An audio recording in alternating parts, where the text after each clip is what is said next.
À juste titre. Le podcast Kiro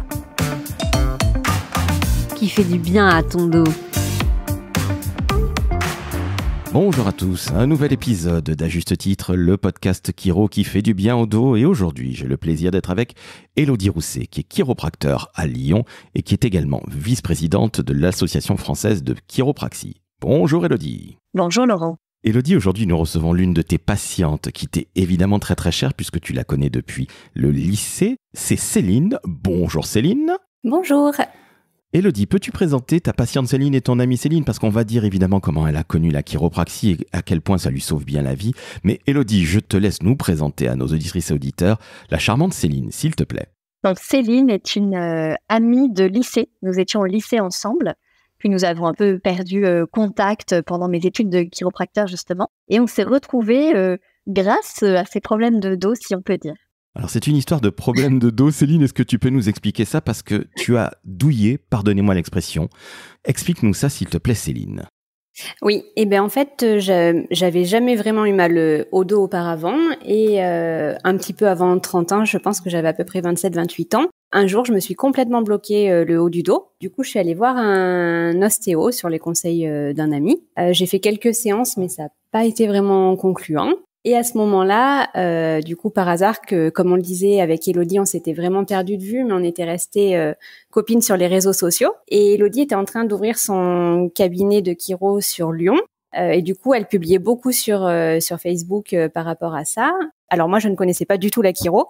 Donc, je me suis permise de lui envoyer un petit message en lui demandant ce qu'il en était, ce que c'était, si éventuellement ça pouvait être une solution pour mes douleurs de dos. Et c'est comme ça qu'on a repris contact et que j'ai fait une première séance de chiro avec elle et qui a été concluante. Alors c'est tout bénef justement parce que ça a été non seulement concluant, mais en plus tu retrouves une amie de lycée. C'est pas beau la vie ça? Oui, carrément, ouais. Et alors, raconte-nous un petit peu tes douleurs. Tu avais des douleurs dans le haut du dos, dans les trapèzes, les cervicales, la nuque, c'est bien ça? Oui, c'était vraiment sur le haut du dos, tout le haut du dos qui était bloqué, les trapèzes et cervicales, oui, c'est ça. Élodie, comment tu as pu analyser ça lorsque tu as vu, ou plutôt revu Céline, mais en tout cas pour la première fois quand tu l'as vue dans ton cabinet? Selon toi, c'est dû à quoi toutes ces tensions et tous ces maux de haut du dos, de trapèze, cervicales et nuque? Sur Céline, c'était vraiment des tensions d'accumulation. Je pense qu'il y avait une part de position de travail, une part un petit peu d'anatomie et une part aussi un peu de stress un peu au travail. Donc, tout ça s'accumulait beaucoup et je crois que ça partait même jusqu'à des blocages, jusqu'à des torticolis. Oui. Ce qui voulait dire que tu ne pouvais pas bouger la tête correctement, Céline? Oui, c'est ça, ouais. Le haut du dos vraiment impacté et plus pouvoir tourner la tête. Souvent d'un côté. Souvent, j'y arrivais d'un côté et pas de l'autre. Si je dis pas de bêtises, Hélo. Oui, c'est ça. Alors tiens, justement, ça m'arrive aussi de ne pas pouvoir bouger le cou, mais pas de la même manière. C'est-à-dire qu'à droite, j'y arrive mieux qu'à gauche. Comment ça se fait, Élodie? Tu peux nous expliquer ça? En fait, le corps, il accumule des tensions. Ces muscles qui sont tendus, du coup, ils s'accrochent sur des articulations, donc ils compriment les articulations. Et l'articulation, elle finit par se verrouiller. Donc, en fonction des tensions qu'il y a eu, de comment le corps va se mettre en défense et en protection, on va avoir un blocage qui peut arriver dans le cou comme un torticolis ou qui peut arriver aussi dans le bas du dos, ce qu'on appelle les lumbagos. Et c'est vrai que souvent, les patients nous disent « Oh, j'ai mal dormi, j'ai pris une mauvaise position et paf, le torticolis est arrivé ». C'est rarement la position de nuit qui déclenche ça. C'est plus une accumulation de tensions du quotidien qui finit par faire saturer le corps. Le corps dépasse son seuil de tolérance et paf, ça se bloque. Donc c'est ce qui t'est arrivé Céline, parce qu'il faut le dire à nos auditrices et auditeurs, tu es agent de voyage, ce qui veut dire que tu es souvent penché sur ton ordinateur, si je dis pas de bêtises. Oui, tout à fait. Oui, effectivement, j'ai peut-être une mauvaise posture au travail. Alors je pense que nous avons tous, lorsque nous sommes habitués à être face à un ordinateur, on n'a pas nécessairement la posture idéale. Et tu disais, Élodie, que c'est pas nécessairement la chaise qui fait la différence. Un bon conseil, ce serait plutôt de se lever tous les 3 quarts d'heure, toutes les heures, même faire le tour du bureau pour éviter d'avoir ce genre de soucis-là, c'est ça? Exactement. C'est pas la position assise, elle est pas idéale par nature. On n'est pas conçu pour être assis, on est conçu pour être debout et pour bouger. Mais ce qui pose vraiment problème, c'est la position statique, c'est le fait de rester dans la même position, de manquer d'activité par ailleurs. C'est la sédentarité le problème. Donc il faut se lever régulièrement pour faire bouger les articulations, le dos et qu'il puisse reprendre ses repères. Céline, lorsque tu as fait ta première séance de chiro, est-ce que tu te souviens comment ça s'est passé? Et puis Élodie, tu peux évidemment expliquer comment se passe une toute première séance de chiro, parce qu'il y a plein d'auditrices et auditeurs qui ne savent pas ce que c'est. Céline, je te passe la main. Comment c'était la première fois pour toi? Alors, dans mes souvenirs, je pense qu'on a beaucoup échangé tout d'abord. Je pense qu'elle m'a posé pas mal de questions sur mes douleurs et sur ma façon de me comporter un peu au quotidien. Après, je pense qu'elle m'a regardée de manière générale un peu debout, un peu assise, un peu couchée. Elle a regardé, elle a un peu touché. Et puis après, elle a commencé à me manipuler. Est-ce que tu confirmes, Élodie? Parce que je pense que c'est vraiment ce qui s'est passé.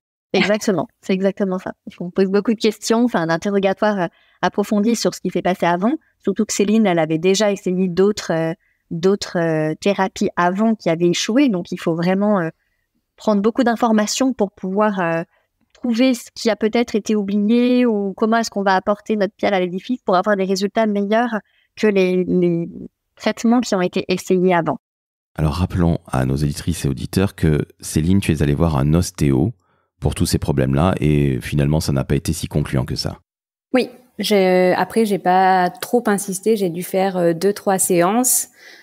C'était pas concluant, donc je m'en suis arrêtée là. En moyenne, Céline, tu vois Élodie tous les combien?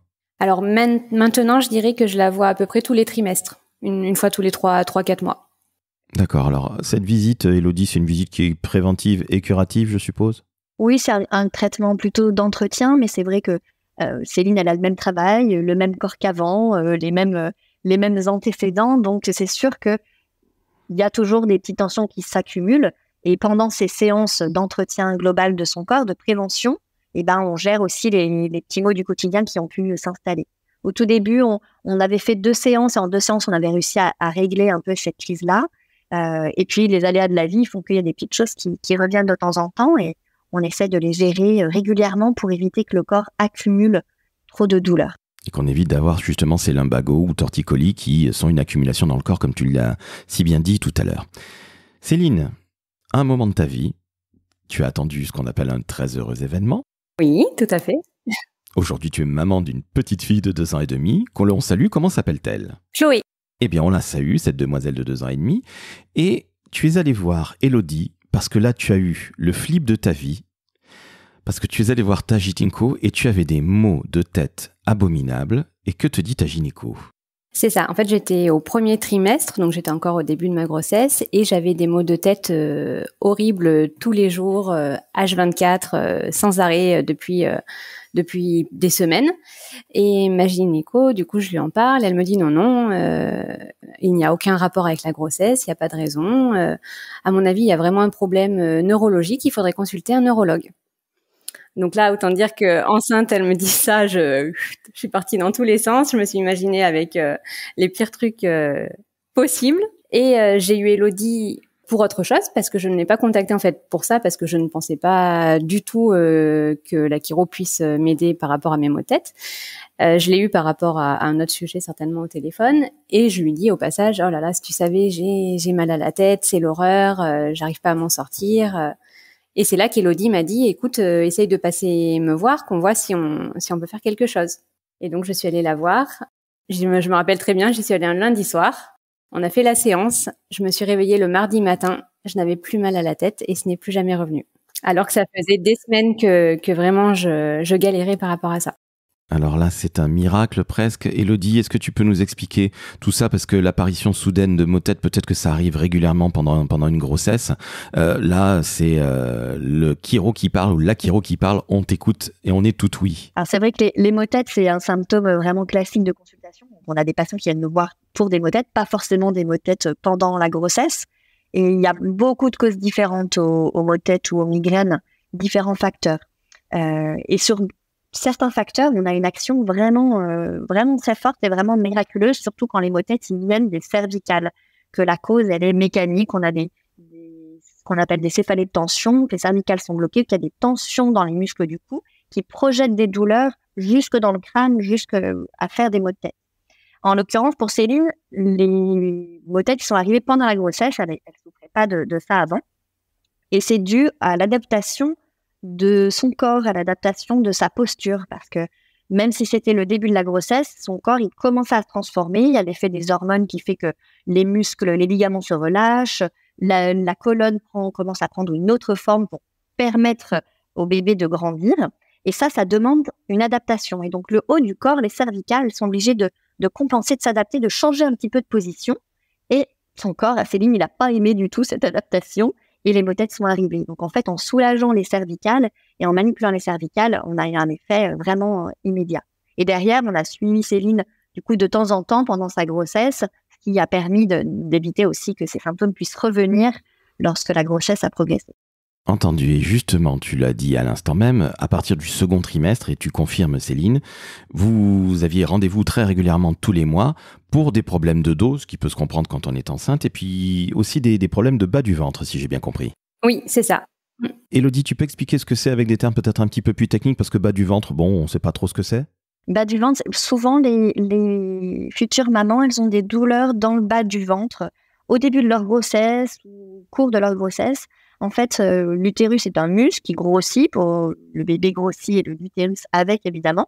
Et en grossissant, il tire sur des ligaments. Il est tenu par 2 ligaments, les ligaments ronds. Et c'est vrai que quand ces ligaments s'étirent, ça fait des douleurs un peu vives, comme des élastiques qui claquent dans le bas du ventre. On a comme une pesanteur dans le bas du ventre.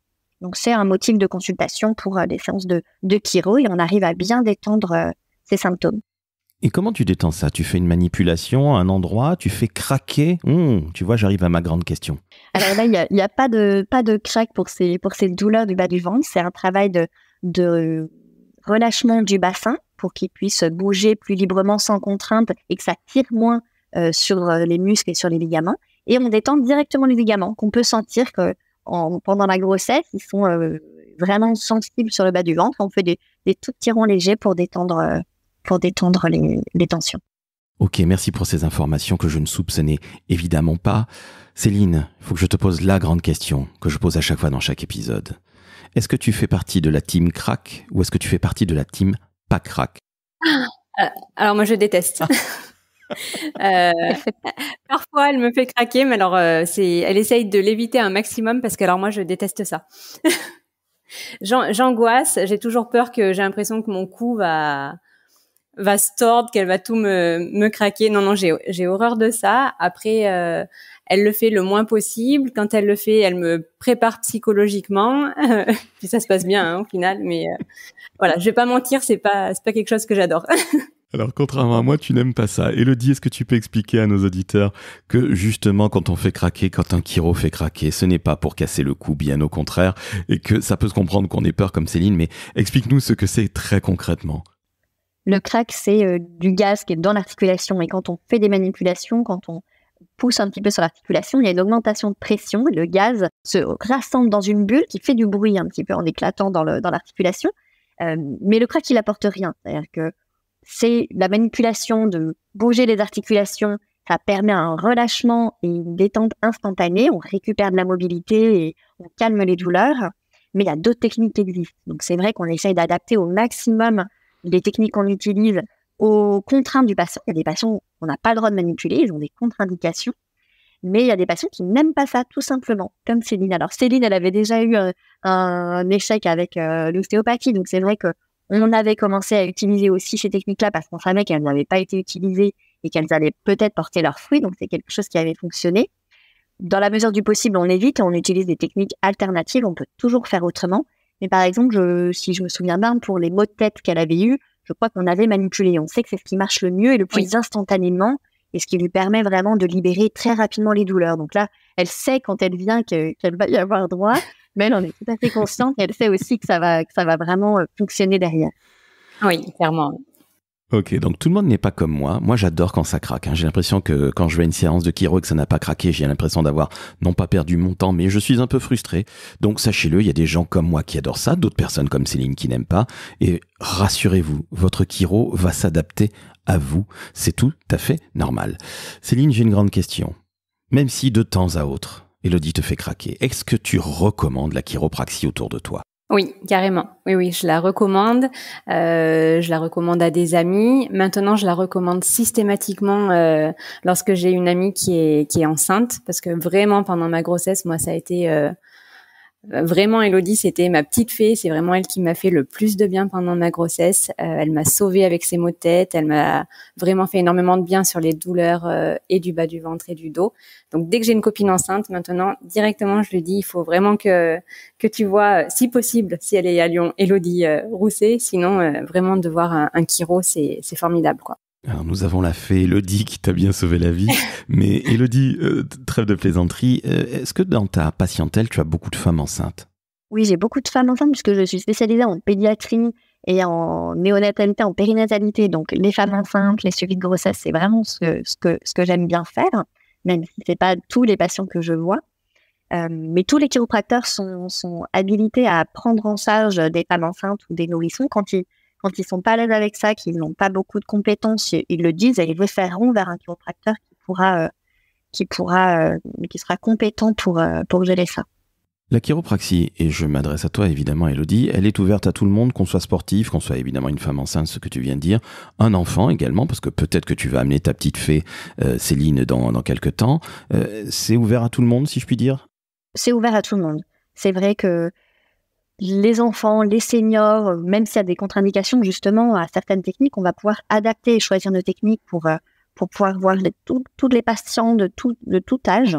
Et par exemple, les femmes enceintes, c'est vrai qu'elles sont particulièrement disposées à venir nous voir parce que dès qu'elles ont des douleurs, elles ne peuvent pas prendre de médicaments. Donc les options qu'elles ont connues dans leur vie avant de prendre un petit Doliprane pour se calmer, bah là, elles ont presque plus droit, elles ne peuvent plus prendre d'anti-inflammatoires. Il n'y a pas beaucoup de solutions pour elles, donc c'est vrai qu'elles ont tendance à se tourner plus facilement vers nous. Mais la chiropraxie est adaptée pour tous les patients. Céline, ce sera ma dernière question. Si je te dis chiropraxie, qu'est-ce que tu me réponds du tac au tac, s'il te plaît ? Du bien-être. Ah, on est bien d'accord, du bien-être. Toi qui ne connaissais absolument pas la chiro, puisque finalement c'est au contact suite à Facebook et votre amitié datant du lycée que tu as recroisé Elodie, mais la chiro, tu n'y connaissais strictement rien. Tu n'as pas eu un petit peu peur la première fois que tu es allé voir Elodie malgré tout ? Un petit peu, oui, si, j'avoue. J'étais pas forcément rassurée parce que je ne connaissais pas du tout. Après, ce qui m'a beaucoup aidée, c'était le fait de connaître Elodie et du coup d'avoir confiance en elle. Je pense que c'est ça qui m'a aidée. Mais j'étais pas du tout rassurée parce qu'effectivement, je ne connaissais absolument pas. Et en plus, tu avais eu une expérience ni mauvaise ni bonne avec l'ostéo. Oui, en plus, oui. Alors justement, chères auditrices, chers auditeurs, sachez que du 15 octobre au 21 octobre, profitez d'un bilan vertébral offert, c'est-à-dire que vous pouvez aller voir un chiropracteur que vous allez trouver où ? Et bien sûr, chiropraxie.com, le site de l'Association française de chiropraxie. Chiropraxie, ça s'écrit comment ? Eh bien, c'est très simple. CHIROPRAXIE. Et oui, ça se prononce quelque part à l'américaine. Donc vous allez sur chiropraxie.com et du 15 au 21 octobre, vous pourrez bénéficier d'un bilan vertébral offert, une première consultation. Vous allez réellement découvrir la chiropraxie. Et vous allez voir des gens comme Elodie, formidable. Ça va vous faire un bien fou. Et Céline, tu ne diras pas le contraire, la chiropraxie, c'est du bien-être. Tout à fait. Alors mesdames, on va se quitter là-dessus sur ce bien-être. On est détendu. Merci Elodie de nous avoir expliqué ce qu'était la chiropraxie et puis surtout toutes les manipulations et tous les ajustements que tu fais et pratiques sur tes patientes, à commencer par Céline. Merci à toi. C'était avec plaisir. Céline, je te remercie d'avoir su parler aussi bien de ton expérience chiropratique. Quelque part, je me suis reconnu. Alors, non pas pour la grossesse, parce que je n'ai pas encore changé de sexe, mais sachez-le, même les mecs comme moi, qui sont pas nécessairement sportifs, peuvent aller voir une chiro. Et Elodie ne vous dira pas le contraire. Elle vous a même dit que c'était ouvert à tous. Merci encore, Céline. C'était absolument incroyable. Tu parles très, très bien de la chiropraxie. Bravo à toi. Ah bah merci, très bien. Avec plaisir. Eh bien, chères auditrices, chers auditeurs, vous venez d'entendre deux jeunes femmes absolument formidables. Céline, une jeune maman qui travaille dans le voyage. Elle est souvent sur son ordinateur, exactement comme moi. Vous venez d'entendre, évidemment, Elodie Rousset, chiropracteur à Lyon, qui est la vice-présidente de l'Association française de chiropraxie, qui regroupe tous les chiropracteurs de France. Eh bien, vous savez quoi, quand on entend des gens aussi formidables, quand on en a autant appris, on laisse 5 étoiles sur Apple Podcast, on laisse 5 étoiles sur Spotify. Et Elodie, Céline, je vous dis à très bientôt pour un nouvel épisode d'À Juste Titre, le podcast Chiro qui fait du bien à ton dos. Mesdames, à bientôt. À bientôt. À bientôt.